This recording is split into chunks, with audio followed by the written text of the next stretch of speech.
जिल्ला बिपिएफनिफ्राय दिनै राकेश ब्रह्म बिटिसिनि इएमनि सायाव जे आंनि अर्थात आं हितेश बसुमतारी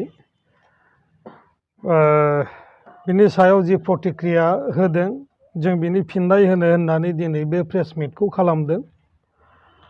जे बिथाङा जिफोर खोथानि माने अभियोग आंनि सायाव पार्सनेल एलिगेशन होदों बिनि सायाव आङो माने बुंथिनो होननानै दिनै बे प्रेस मिटखौ लानाय जादों।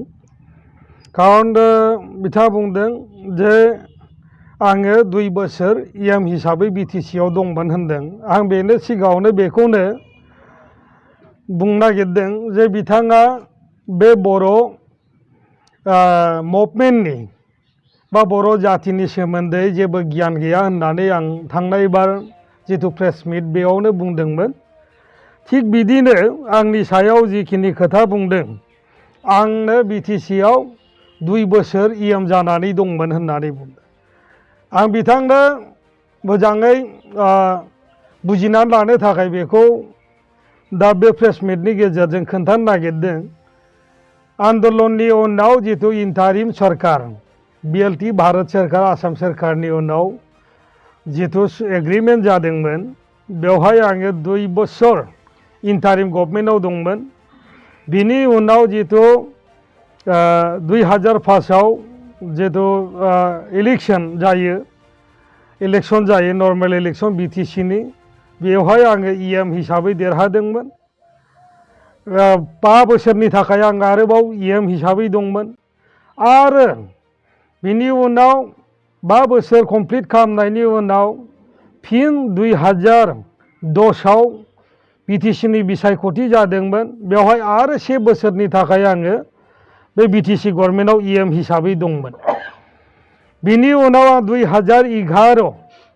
2011आव आङो आसाम बिधान सभा बिसायख'थियाव आङो बिजाथि हिसाबै गसंदोंमोन। आं बेवहाय देरहासार जानानै 2016सिम आङो एमएलए हिसाबै दंमोन। आं बिनि थाखायनो बुंदों जे बिथाङा हयथ' बेनि जेबो गियान गैया हे गतिके बिथाङा आंखौ 2 बोसोरल' इएम जानानै दं होननानै बुंदों। आरो बेजों लोगोसे मोनसे खोथा बुंदों आंनि टार्न अभारानो 300 कौटि जादोंमोन। थांनाय बिसायख'थियाव आङो माने बे इलेक्सन कमिसननो बिसायख'थियाव जेला आंनि प्रपार्टि मबेल एन्ड इमभेबल माने जिथु प्रपार्टिनि एसेट होदोंमोन बेवहाय 300 कौटिनि होदों होनदों। बेबो नंखाय खारन बेयो भित्ति गैया हलासिनो खुनु तथ्य गैया हलासिनो खोथा बुंग्रा सासे मानसि माने गालखाब गैया बेहा गालखाब गैयि सासे मानसि बियो जि गोसो जायो बेखौनो बुङो बियो। ए गतिके बेफोर खुनु भित्ति गैया।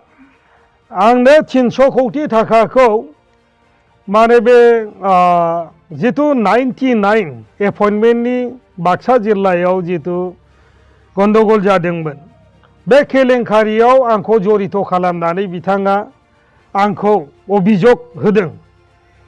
बिथाङा मिन्थिया जे बिथाङा सासे जाम्बा होननानै बुंनांगोन खारन बियो तथ्यखौ भित्ति खालामनानै जेबो खोथा बुङा। आं बिटिसिनि जेला इएम दंमोन बे समाव बिटिसि गभर्नमेन्टआ 99 साखरिखौ तदन्त खालामनो थाखाय आंखौ बे कमिटिनि चेयारमेन हिसाबै होदोंमोन। बे चेयारमेनाव आङो लिगेल इलिगेल गासिबो जाला बिअनि आन्दाराव मुसलपुर बिअ बरमा बिअ आरो माने तामुलपुर बिअनि आन्दाराव आं बे तदन्तखौ कमप्लिट खालामदोंमोन। बिथाङा मिन्थिया जे थाखा साग्राया एक्सुवेलि सोर आरो हमग्राया सोर बिथाङा माने बेखौ जेबो मिन्थिया। ए गतिके बेफोरबायदि जिथु मिसा नंखाय खोथा रायजोनि गेजेराव फोसावनानै जेरै बिसोरो बाबा लानो नागिरदों आं सानो बिथांमोना गावसिनि मावनो हायि बिसोर जे फैलार 1 बोसोर सरकारा जे फैलार बेखौ सिखोमानो थाखाय मालायनि सायाव अभिजाग जाबसिननानै सानफ्रामबो बुंबाय थानायनि माने खोथाखौ आं सानदों जे गावसोरनि मावनो हायिखौ माबा खालामनो दोनखुमानो थाखाय माने बेफोर खोथाखौ बुंदों। आरो बेवहाय मोनसे अभियोग होबावदों जे मा होनो बर' साहित्य सभा मुसलपुर बाक्सा जिल्ला बर' साहित्य सभानि अफिसखौ आङो सेनानै लादों होननानै बुंदों। सेनानै लादों होननानै बुंदों। नंगौ बे हाया बर' साहित्य सभानिनो हामोन मोनसे समाव। किन्तु जों बर' साहित्य सभा आरो बे समाव आङो इएममोन बर' साहित्य सभानि थाखाय जोङो मोनसे मोजां हा आं बे समाव बिटिसि नि इएम आरो लोगोसे मुसलपुर जिल्ला माने लेन्ड एडभाइजारि बर्डनि आं चेयारमेनबोमोन बे समाव। बे समाव आं मुसलपुरनि मेडिकेलजों नांजाबनानै थानाय 1.5 बिगा हाखौ बिथांमोननो एलटमेन्ट होनाय जादोंमोन जोंनि रायलायनायनि बुजाफुरानि गेजेरजों, जाहाथे बे साहित्य संगठना बे मुसलपुर जिथु प्रपार टाउनाव माने मोनसे माने दखाननि होनायनि जिथु बेबस्था मोनो बेखौ जोङो रेगुलार सर्स मोनसे जायो, बिनि थाखाय जोङो बे हाखौ एलटमेन्ट होदोंमोन। लोगोसेनो बेयाव साहित्यनि बिल्डिंबो बेवहाय लुनाय जादों, दा जेराव साहित्य सभानि अफिस सोलिगासिनो दं। এই गतिके रायजोनि गेजेराव बेफोर नंखाय खोथाखौ फोसावनानै हयथ' बिभ्रान्ति खालामनो हागौ, रायजोआ गमामायैनो साननो हागौ जे राकेश ब्रह्मनि खोथा बुंनाया नंगौ नामा, जे हितेश बसुमतारिया जे साहित्य सभानि न'खौ दखल खालामनानै लादों। बिथाङा मिन्थियाबा बे जों साहित्य सभाजों बा जोंजों जानाय एग्रिमेन्टखौ बिथाङा फरायनानै लाथों, नायनानै लाथों, आं बेखौनो बुंबाय। दा मा होनो जिफोर दा खामानि मावगासिनो दङ, लुखानाय न'खौनो लुदों, मावनाय खामानिखौनो मावगासिनो दङ। मा होनो अमा हालेवनायाव सैमा गाग्लिनाय बायदि। बोरिमाखानि आं दाख्लैनो दलंनि खोथाखौ बुंदों। अलरेडि बिटिसिनि हाग्रामा महिलारि जोंनि आगुनि चिफ, बर्तमान जोंनि बिपिएफ हानजानि आफादगिरि, बिथांनि दिनावनो बे बोरिमाखा दलंआ उद्बोधन जादों। बिथांनि दिनावनो खुन्था लोगोसे माखासे गार्डारबो बहायनाय जादों। किन्तु नाथाय जाय कन्ट्रेक्टरा मोनदों बे खामानिखौ कमप्लिट खालामाखै। दा गोदानै बे खामानिखौनो फिन खनसेबाव बेवहाय खुन्था गायहैनायखौ जों नुदों। फाउन्डेसन स्टोन माबा खालामहैदों, आं बेखौ नुदों।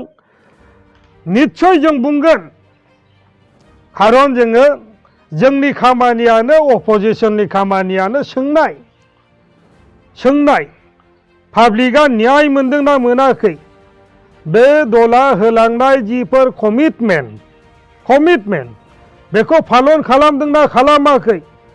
खारन रायजोनो गोबां कमिटमेन्ट होदों बिथांमोना, बेफोरखौ पालन खालामनो हादोंना हायाखै, मावफुंनो हादोंना हायाखै। बिरोधिनि खोथायानो जाहैबाय सरकारखौ सोंनाय, सरकारा बिनि जवाबदिहि। खारन सरकारा खोन्थानांगोन रायजोनि अभाब अभियोग, रायजोआ गांदों उखैदों, अभाब अभियोग जादों, बेखौ निश्चय सरकारनाव गाबगोन, बुंगोन। आरो बिथांमोना खोथा होनानै लादों, आरो जोङो बेखौ मोजां दृष्टि होगासिनो दङ, मोजाङै दृष्टि होगासिनो दं। मोनफ्रोमबो डिआरडिनि जा बिटिसिनि जिफोर बिफाननि खामानिफोर जा, मोनफ्रोमबो डिपार्टमेन्टनि खामानि जा, बाजेटनिफ्राय लानानै जिखिनि थाखा, बेफोरखौ जोङो दायो तथ्य संग्रह खालामनानै तथ्य हकारे नायगोन। जों सायावनो खोथा बुङा, बिथांमोन बायदि सायावनो हावायाव गदा सिबा जों। এই गतिके जों बुंनायनि भित्ति दङ। लोगोसेनो बेवहाय कालचारेल जिथु कमप्लेक्स लुदोंमोन, बेवहाय लुखानाय न'खौ सिफायनानै हयथ' मा होनो खोरखि सिफायनाय नुदों आं। मा खालामनो नागिरदों, दिनै मा डिपार्टमेन्टनिफ्राय मावदों, बेसे थाखामोन, बेफोरनि खुनु जेबो माने मा होनो रायजोआ मिन्थिया लोगोसेनो डिस्ट्रिक्ट सेन्टारनि सायाव माने गोजौआव मोनसे लुनायखौ नुदों आङो बेवहायबो दा दिनै आं बुंगोन बिटिसि गठननि उनाव बिटिसिआ प्रशासनिक बेबस्थाखौ मोजां खालामनो जुनै आरो जाहाथे रायजोआ असुबिदा जाया बिनि थाखाय जाहाथे अफिसा बे डिस्ट्रिक्ट सेन्टारावनो मोनफ्रोमबो अफिसा जाहाथे जायो बिनि थाखाय बेवहाय डिस्ट्रिक्ट अफिस माने डिस्ट्रिक्ट सेन्टार गायसननाय जादों। दा आं नुदों जे बे डिस्ट्रिक्ट सेन्टारनि जिथु अबस्था बेवहाय हाग्रा बानफबजोबनानै दङ खुनु साफ सिखुन नङा ओरैबायदि मोनसे गाज्रि अबस्थायाव दङ जे मानसिफोरा आधुनिक बिटिसि खालामनो नागिरदों बिराद माने मसलपुरखौ जोंगा मागा खालामनो नागिरदों। आं सानो दिनै भाग्य मोजां ना गाज्रि रायजोआ बिसार खालामगोन गोबाव समनि उनाव माने बाक्सा जिल्लाया दिनै सासे मन्त्रि मोनदों उरखावगोरा ब्रह्मखौ आरो बेबो साफागुरि जिथु मसलपुर समस्तियाबो साफागुरिनि सिङाव गोग्लैयो। मन्थ्रिनि क्षमताया बेसे बयबो मिथिगौ किन्तु दिनै मन्थ्रि दं बे समस्तियावनो इएम दं किन्तु बे मसलपुराव खुनु परिबर्तन जायाखै।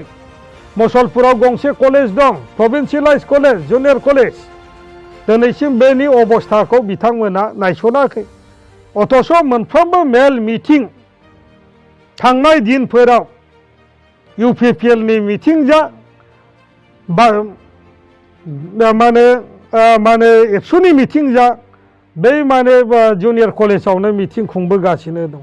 बिथांमोनखौ आङो बै कलेजखौ नायनो खावलायदों।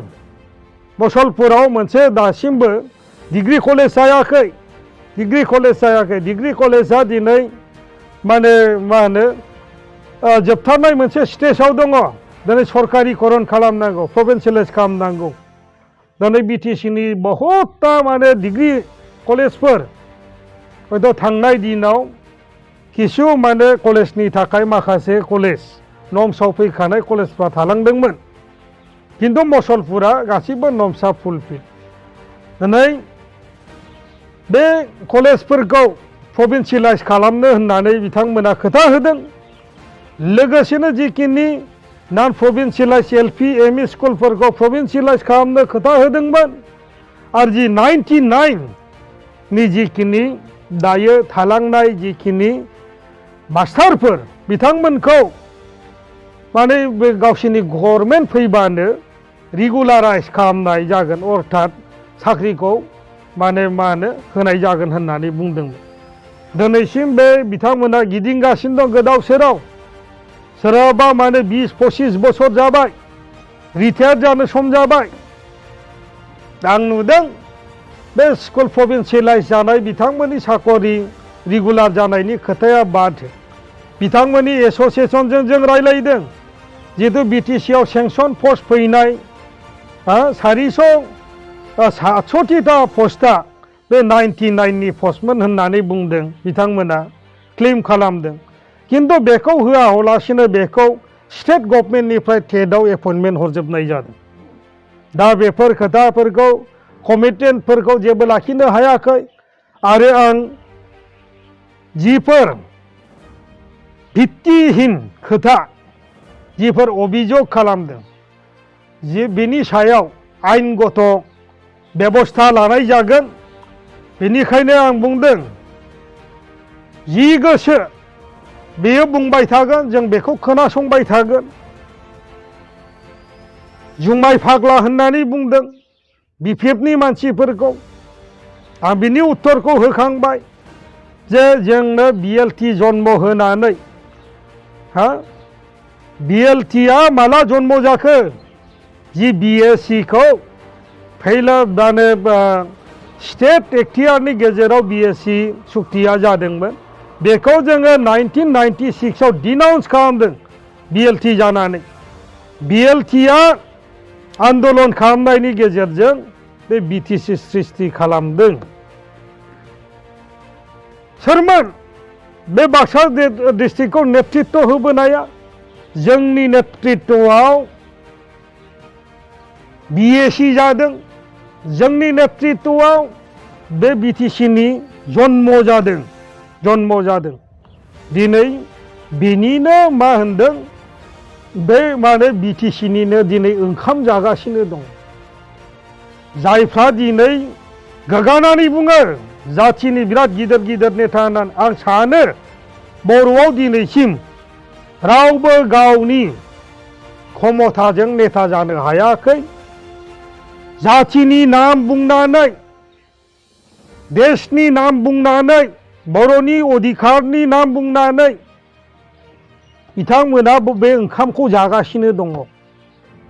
एक नम्बर खोथायानो जाहैबाय जोंनि दालां लुनायनि, लामा लुनायनि, अभार ब्रिज लुनायनि खोथा नङा। 1500 कौटि 500 कौटिनि समस्या नङा बियो।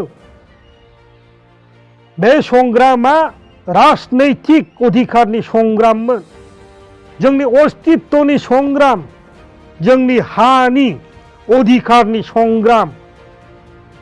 आरो जोङो जाहाथे मा होनो राजनैतिक सुरक्षा, कन्स्टिटिउसनेल सेफगार्ड मोननो हायो, बिनि थाखायसो जोङो संग्राम खालामदों। जों दालां बिनानै सुक्ति खालामाखै, जोंनि रिहेबिलिटेसननि खोथा बुङाखै। बिएलटि सुक्तियाव रिहेबिलिटेसननि दफा गैया। बेनिखायनो जोंहा अननाय दं, बिटिसिनि प्रति अननाय दं, हारिनि प्रति अननाय दं, जोंनि हानि प्रति अननाय दं। आरो बे संग्रामा सोलिबाय थागोन। कुनु धरनै, कुनु खारनाव जोंनि मोनखानाय बिटिसिनि क्षमता कर्तन जानायखौ बिपिएफआ मालाबाबो थैलाय उजिलाय बेखौ गनाया। आरो बियो बे जुद्धआ सोलिबाय थागोन। এই गतिके बिथांनि जितु भित्तिहीन खोथाफोर बुंनानै जि गावखौ माने मिडियायाव गिदिर गिदिर खोथा बुंनानै माने मा होनो हाइलाइट खालामनो नागिरनाय, आं नुदों बिथाङा गावनि परिचयखौ गावनो लागासिनो दङ। बिथाङा बेसे रोंगौथि दं आरो बिथाङा जिफोर खोथा बुङो, कुनु ना माने भाषानि शिष्टाचार दङ ना बले मोनसे भाषा बुंनायनि मोनसे माने माबाफोर मा होनो सिन्था खालामनानै बुङो। बेखौ बिटिसिनि रायजोआ, आसामनि रायजोआ बेफोर गासिबो दिनै नुजोब्बाय। এই गतिके बे गावनो गावनि परिचयखौ होनानै लालांगासिनो दं। दा आं बिनिनो प्रतिक्रिया हिसाबै दिनैनो बे फिननायखौ आङो होनो होननानै बे प्रेस मिटखौ खालामदों। आरोबाव बिथाङा मोनसे अभियोग होबावदों, आं थांनाय बिटिसि इलेक्सनाव अनसुमै खुंगुर बर'नि हेंथायै आङो बिथांमोननि मानसिखौ जाहाथे राकेश ब्रह्मनो भट होनांगौ होननानै बुंहरदों होननानै मोनसे एलिगेसन होबावदों। बिथाङा खोन्थाथों सोरनि फन नाम्बाराव अबे दिनाव बिथाङा बेनि प्रमाणखौ होथों। फन नाम्बार आरो कल रेकर्ड बिथाङा दिहुननानै होथों। मोनसेल' प्रमाण दिहुननानै होथों। बेराफारसेथिं बे अनसुमै बर'खौ बाख्नायदों, बिथाङा जोबोद मोजां, आं धन्यबाद होगोन।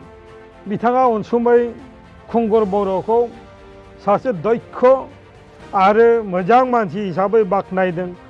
आरोबाव बुंबावदों हाग्रामा महिलारि बिथाङा सासे मोजां मानसिखौ माने बिबान होनांगौमोन बाक्सा जिल्लानि सभापतिनि थाखाय। बिथाङा बुंदों जे माने आं बिथांखौ धन्यबाद होगोन, बिथाङा थारमाने गोसो सिंजों बिपिएफखौ मोजां मोनो बेखौ माने फोरमायदों। हयथ' खुगाजों बुङाखैबाबो बिथांनि जितु खोथा बाथ्राजों बियो मा होनो बिथांनि जितु साननाय बियो प्रकाश जादों। এই गतिके बिथाङा सासे सरम माने सुबिदाबादि सासे गथ'।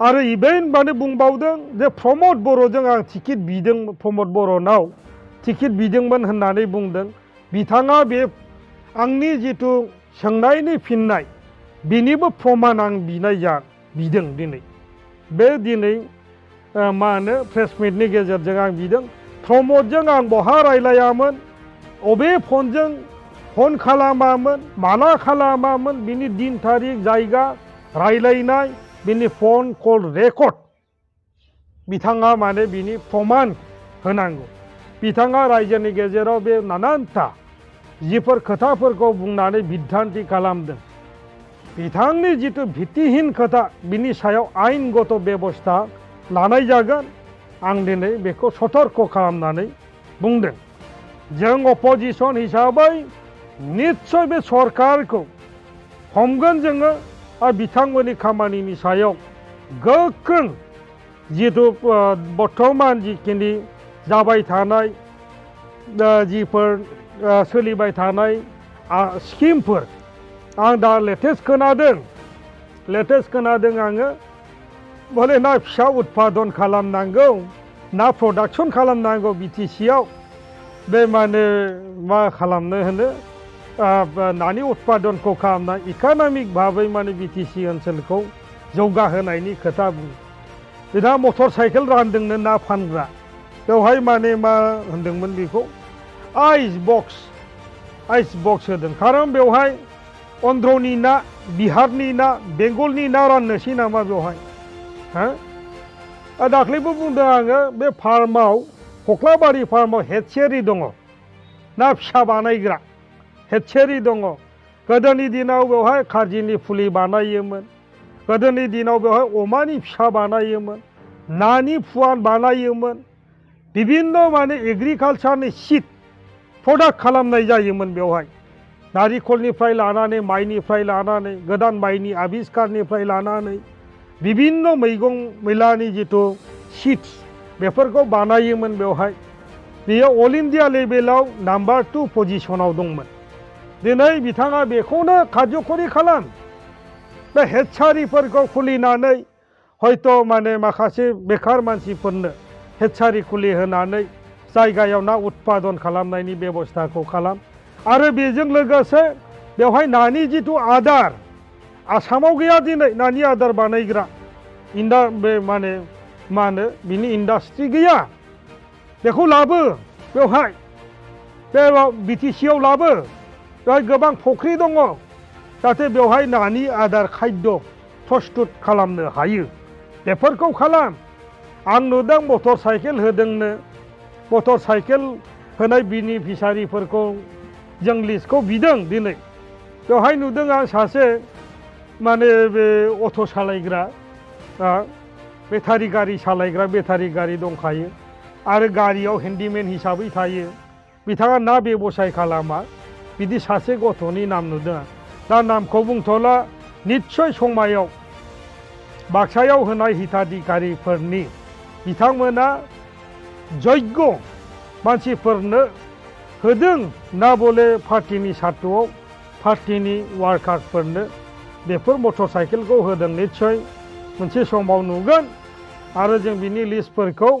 सत्य हकारे नायगोन गोजोन्थों नोंथांमोननि थाखाय बेखेवबाय गियाथि गाउन बांसबारि रेन्ज मानास नेशनेल पार्कआव समायना दावराय जंगल रिजर्ट बे रिजर्टआव नोंथांमोना जिप राइड एलिफेन्ट राइड की tower river rafting village visits family ethnic food multi cuisine बायदि बायदि सुबिदा थागोन बुकिं खालामनो आरो गोबां मिथिनो थाखाय फन खालामनो हागोन 6900226214 9954961665 8638360282 9859161912 दावराय जंगल रिजर्ट मानास नेशनेल पार्क गियाथि गाउन क'क्राझार गोजोननि नोगोर तितागुरि part 2 opposite NRL petrol पाम्पआव Rishi Kumar मोसाहारिनि flourished nursery बे नार्सारियाव बायदि रोखोमनि समायना बिबारफोरखौ फालांगि महरै खम बेसेनावनो नोंथांमोनहा मोननो हायो ऋषि कुमार मोसाहारिनि